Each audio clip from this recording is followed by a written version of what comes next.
Assalamualaikum warahmatullahi wabarakatuh. Saya Cikgu Helmi. Seperti yang sedia maklumlah bahawa saya mengajar di Pusat Tuition Idea Unggul, yang mana saya mengajar subjek sains khususnya untuk tingkatan 5 dan juga tingkatan 4. Apa tujuan saya sebenarnya di sini? Cikgu sebenarnya kan, saya lebih bahasa kepada cikgu lah, saya panggil cikgu ya, sebab kebanyakan yang tonton video pada hari ini adalah bakal pelajar SPM 2020 kan. Okey.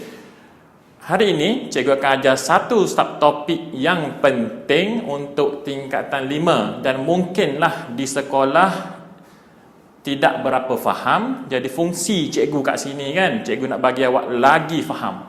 Yang mana topik ni kita nak tengok perbezaan di antara dua jenis plastik. Seperti sedia maklum sebelum ni, kita ingat bahawa plastik tu ada satu je kan. Tapi sebenarnya bukan. Plastik itu ada banyak sangat jenis, namun kesemua itu dikelaskan di dalam dua kumpulan yang besar. Apa nama dua kumpulan besar tu? Dua kumpulan besar tu adalah, awak tengok kat sini, adalah termoplastik dan juga termoset. Okey, apa beza dua ni? Secara umumnya, termoplastik dan termoset ni ianya dibezakan oleh rantaian polimer dia. Ini secara struktur atom. Okey, tapi sebelum kita tengok perbezaan dia, kita kena tengok dulu persamaan dia. Sebab plastik ni ada persamaan dia. Okey, persamaan mesti ada dua. Kalau soalan tanya persamaan, apa yang kita perlu buat ayat yang pertama? Iaitu kita kena tulis kedua-duanya. Okey, cikgu tulis kat sini ya.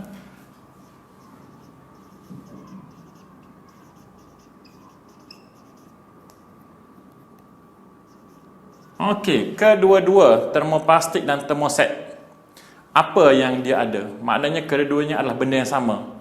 Pertama sekali adalah kedua-duanya adalah polimer. Mudah bukan? Okey, yang kedua, apakah persamaan dia?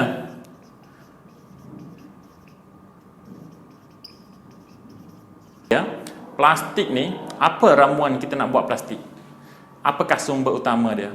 Sumber utama nak buat plastik adalah daripada petroleum dan gas asli.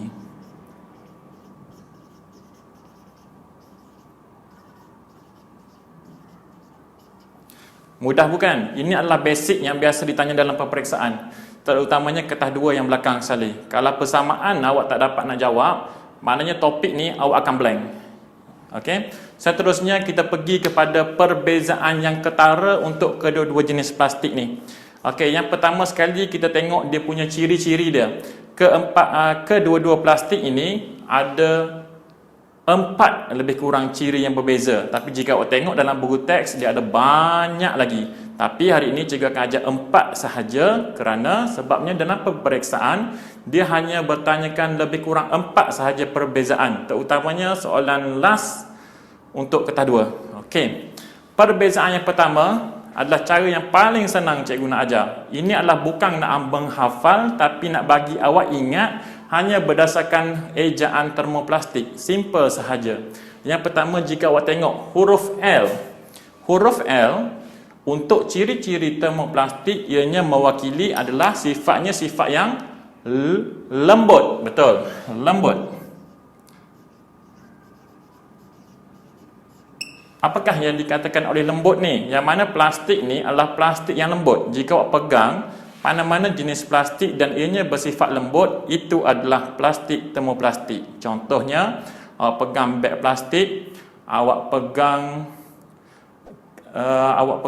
kain nylon, awak pegang botol plastik dan ianya bersifat lembut, itu adalah termoplastik. Okey. Jika lembut, ini bermakna kita boleh menukarkannya daripada pepejal kepada cecair pada suhu yang rendah. Satu lagi L adalah takat lebur rendah.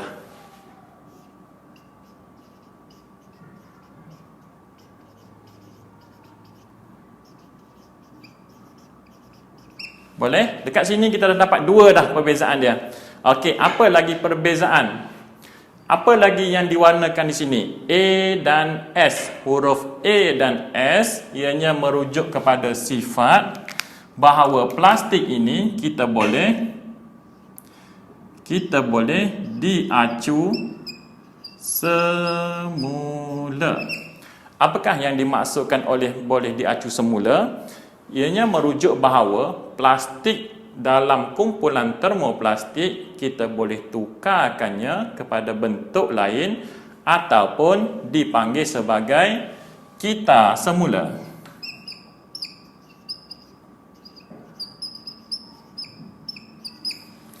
Mudah bukan? Okey, dekat sini awak nampak dah kan? Dah ada 4 perbezaan, betul? Okey, cikgu bagi satu lagi bonus untuk lebih kita nak ingat. Okey, satu lagi sifat adalah pada huruf S. Kat sini ada huruf S. Apakah sifat-sifat termoplastik yang bermula dengan huruf S? Sifatnya adalah ianya bersifat serak bunyi.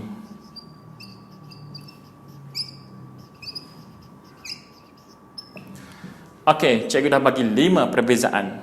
Apa pula perbezaan untuk termoset? Awak baca kat sini. Termoset sifatnya berlawanan dengan termoplastik. Mudah sahaja. Kalau dekat sini ianya lembut, termoset adalah keras. Kalau takat lebur rendah, termoset takat leburnya tinggi. Maknanya kita perlukan suhu yang lebih tinggi untuk menukarkan pepejal plastik termoset kepada cecair termoset. Seterusnya, termoset tidak menyerap bunyi. Maknanya jika kita ketuk plastik termoset ni, bunyi akan dihasilkan lebih nyaring sebab ianya tidak menyerap bunyi. Okey, seterusnya ianya tidak boleh diacu semula. Termoset kita tak boleh nak reshape buat benda lain. Kita semula sebenarnya plastik termoset tidak boleh dikitar semula. Okey. Okey, sekarang kita dah tahu dah tentang ciri-ciri. Macam mana pula seterusnya? Peperiksaan selalu ditanya adalah contoh-contoh termoplastik dan juga termoset. Kebanyakan pelajar dia tak ingat contoh. Untuk termoplastik dan termoset, contoh dia simple je. Huruf kita dekat sini, yang selain daripada warna hitam kan, warna apa lagi yang kita tak explain? Yes, huruf yang P ni. Huruf P dekat depan merujuk bahawa semua jenis plastik dalam termoset namanya bermula dengan huruf P. Simple. Ada 4 contoh, betul? Maknanya ada 4 yang namanya bermula huruf P. Yang pertama sekali adalah polisterina.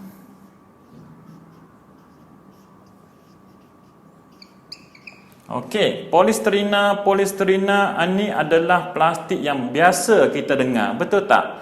Yang mana orang cakap pembungkus makanan daripada polisterin, cawan daripada polisterin, kotak yang kita guna untuk letak ais, yang kita guna untuk letak ikan daripada polisterin, yang mana warna putih yang ringan tu, betul tak? Itu adalah polisterina.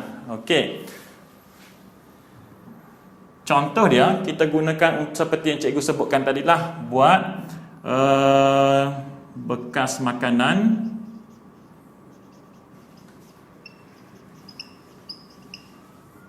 bekas minuman, dan satu lagi lah, iaitu untuk membuat kotak yang warna putih tu. Okey, seterusnya yang kedua, selain daripada polisterina, ini pun bermula dengan huruf P juga. Apa lagi yang biasa kita dengar jika awak dah belajar lah, iaitu politena.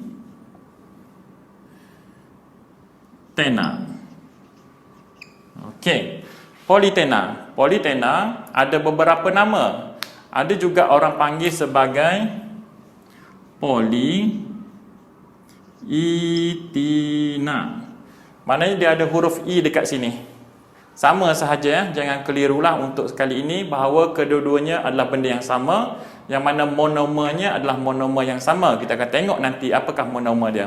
Okey, polietina ni ianya adalah plastik yang antara plastik yang lembut lah di antara dalam termoplastik ni, yang mana etina ataupun polietina digunakan untuk buat beg plastik. Selain daripada itu, baju hujan plastik. Baju hujan ni dia bukan baju hujan yang mahal tu. Dia macam baju hujan yang sekali guna, yang harga dia lebih kurang bawah RM10 yang biasa ada kat kedai kan. Okey, seterusnya adalah botol plastik.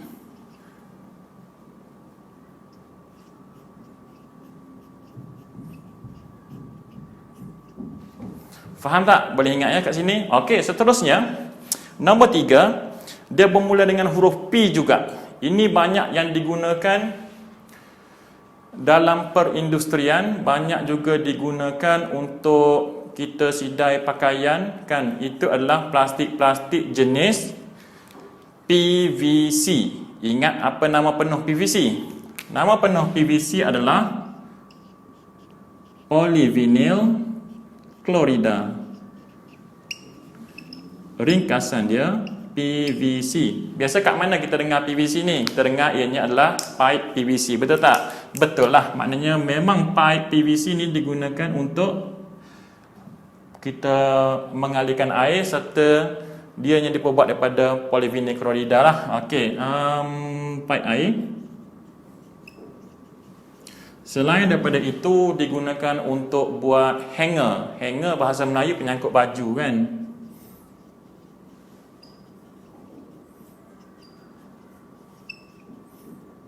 Jika perasan kat sini, pipe air dan hanger ni dia sedikit keras, betul tak? Tapi ianya masih lagi dalam kumpulan termoplastik. Sebabnya kita boleh melenturkan dia macam pipe PVC tu. Okey, seterusnya yang terakhir sekali dalam termoplastik bermula huruf P juga, biasa kita ambil endah tak endah, iaitu perspek. Perspek ni di antara plastik di dalam kumpulan termoplastik yang paling kuat lah. Okey, dia yang paling kuat. Yang mana perspek ni kita gunakan untuk buat apa contohnya? Yang mana kita gunakan untuk buat tingkap kapal terbang.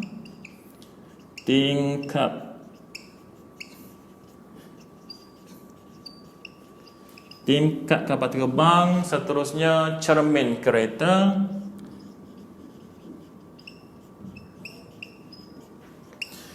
Dan juga bombong luksina. Okey. Yang bawah ni nampak kan? Awak nampak yang bawah ni kan? Kalau nampak okeylah.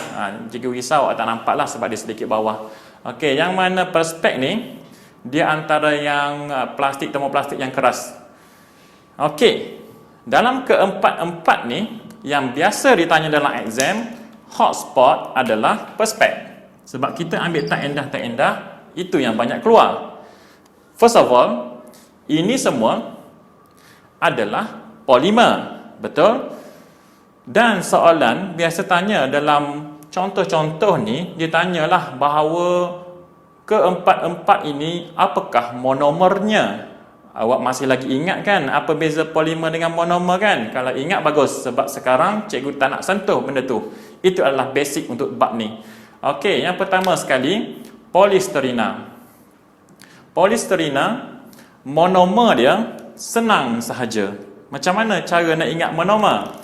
Yang mana awak hanya perlu buang perkataan poli.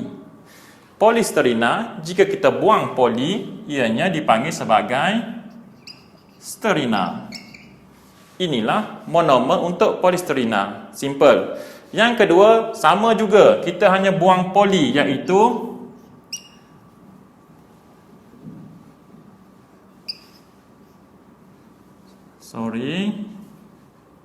iaitu etina.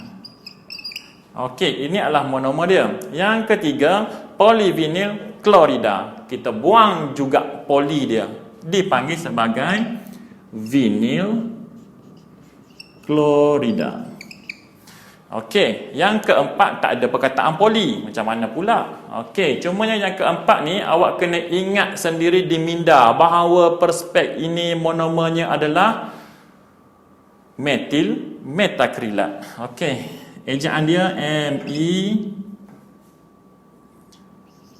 T-I-L-M-E-T-A-K-R-I-L-A-T. Metil metakrilat adalah monomer untuk perspek. Boleh? Okey, kita dah cover tentang contoh-contoh untuk termoplastik. Bagaimana dengan termoset? Termoset, contoh dia hanya ada 3 sahaja yang kita kena ingat. Dan semua nama-nama contoh dia bukan huruf P kat depan. Okey, kalau yang bukan huruf P, yang kita belajar sebelum ni, dia ada beberapa contoh. Yang pertama yang bermula dengan huruf B. Apa namanya? Iaitu backlit. Sekejap ya. Cikgu kida, cikgu kena tulis kat sini lah. Backlit. Okey, backlit ni hari-hari kita biasa sentuh backlit. Apa contoh peralatan yang diperbuat daripada backlit? Contoh dia adalah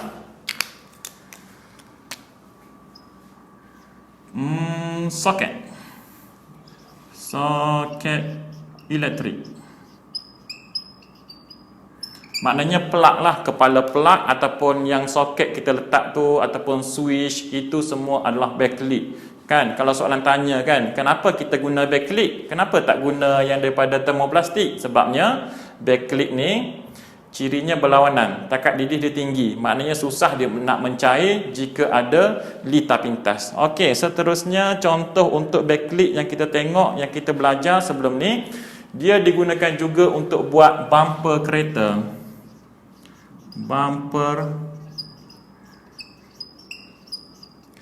kereta. Okey, kenapa kita guna bumper kereta? Sebabnya dia sifat-sifat dia lebih kuatlah berbanding plastik biasa. Lepas tu selain daripada bumper kereta, ada juga kita buat, ini kalau awak biasa dekat dapur, kita selalu pegang tempat nak memasak tu kan, ataupun handle untuk setiap peralatan elektrik kan, untuk yang nak memasak ke, kuali ke, semua itu diperbuat daripada plastik, biasanya berwarna hitam kan. Plastik itu adalah diperbuat daripada backlit lah.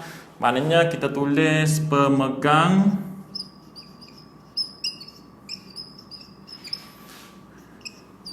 peralatan memasak.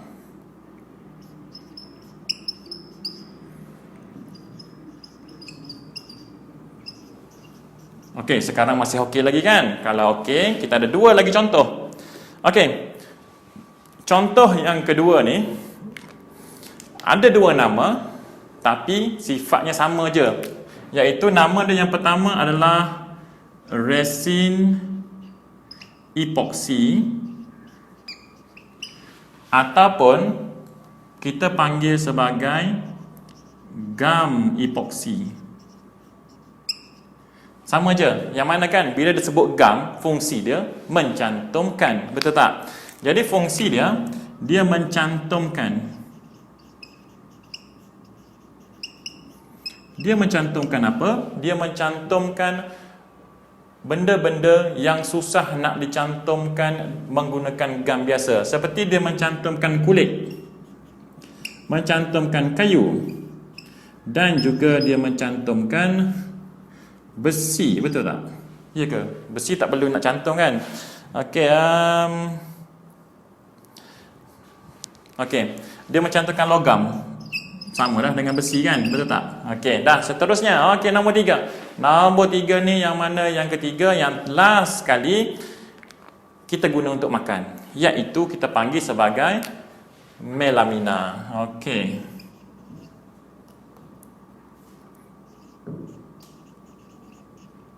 Jika awak tanya mak awak pernah beli pinggan melamin, yes, dia orang pernah beli, mak ayah awak pernah beli. Sebabnya pinggan melamin ni harga dia adalah sangat murah. Biasanya dekat kedai RM2 ke memang ada pinggan melamin lah. Sebab kos dia nak buat lebih murah, sebab ianya memang ternyata plastik sebenarnya, tapi dalam termoset. Okey, yang ni kita gunakan untuk buat pinggan. Pinggan, betul? Dan mangkuk serta cawan. Ada satu lagi kegunaan melamin. Jika awak tengok kan, apa-apa permukaan meja yang ada satu lapisan plastik dekat atas tu kan, macam meja kaunter ke, meja kat sekolah ke, ada satu lapisan plastik kan, itu adalah melamin juga. Kita tulis sebagai kita tulis paling ringkas permukaan atas kaunter.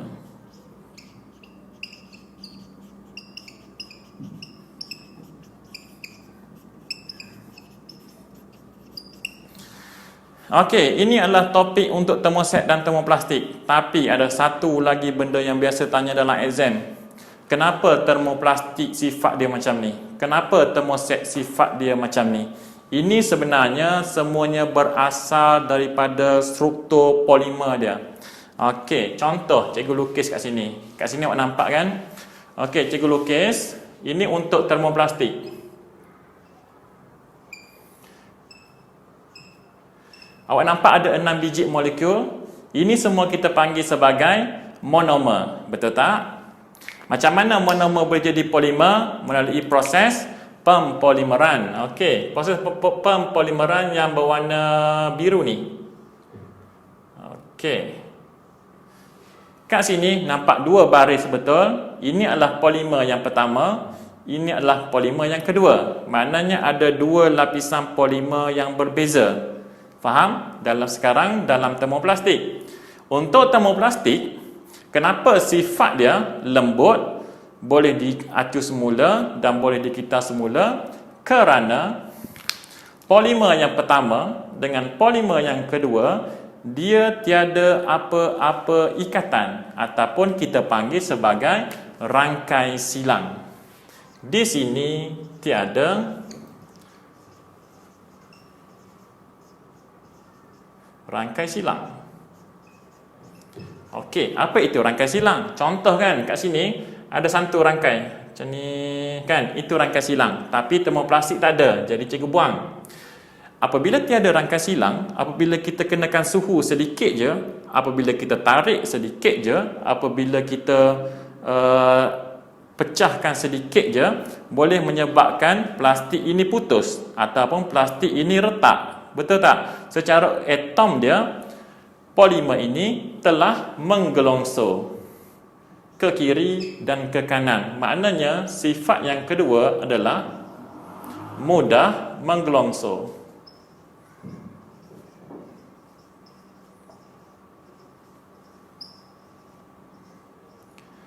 Faham tak?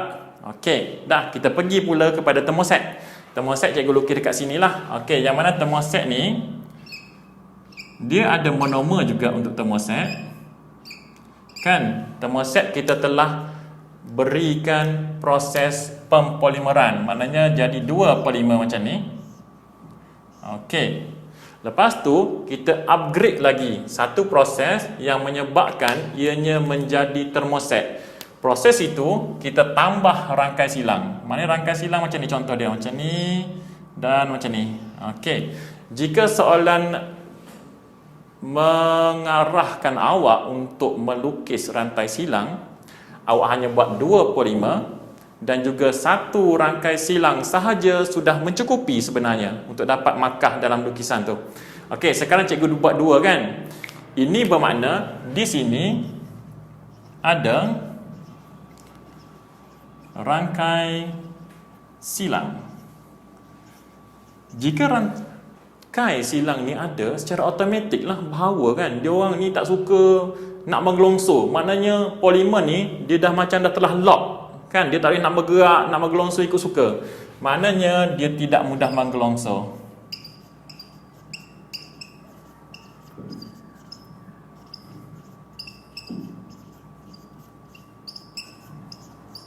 Okey. Jika tak mudah menggelongso, itu yang menyebabkan plastik ni dia memang tahan haba, dia memang susah nak melebur, dia nak terbakar pun susah.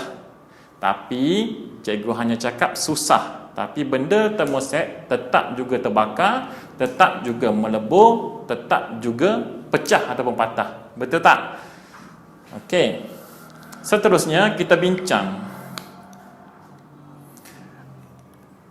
Dalam topik ni, biasa yang ditanya adalah persamaan dengan perbezaan termoplastik dan termoset. Jadi, untuk kali ni, cikgu nak awak betul-betul ingat semua benda ni. Okey. Jadi, untuk sesiapalah yang nak join kelas tuition di Pusat Tuition Idea Unggul bersama cikgu dan juga guru-guru yang lain, yang mana fungsi kami semua kan nak memudahkan awak untuk semua ni. Ini contoh yang paling kecil je cikgu telah bagi kan secara percuma pada hari ini. Tapi untuk banyak lagi boleh join kelas tuition, dan yang paling hampir sekarang adalah teknik nak menjawab SPM, khususnya untuk awak-awak ni yang betul-betul blur. Contohnya macam kertas 2. Apa cikgu teknik nak menjawab? Yes, teknik nak menjawab. Kita ada formula kita sendiri, kan? Yang mana kita olah, kami akan bantu anda semua. Jadi, untuk kali ini adalah ringkasan yang telah cikgu berikan kepada awak. Jadi, simpanlah video ini untuk kita gunakan semasa trial dan juga SPM yang sebenar pada 6 Januari nanti. Betul tak? Jadi setakat ini sahajalah yang cikgu boleh bantu awak. Kalau ada apa-apa masalah, ada apa-apa soalan, boleh sahaja PM, DM, admin Pusat Tuition Idea Unggul, cakap je.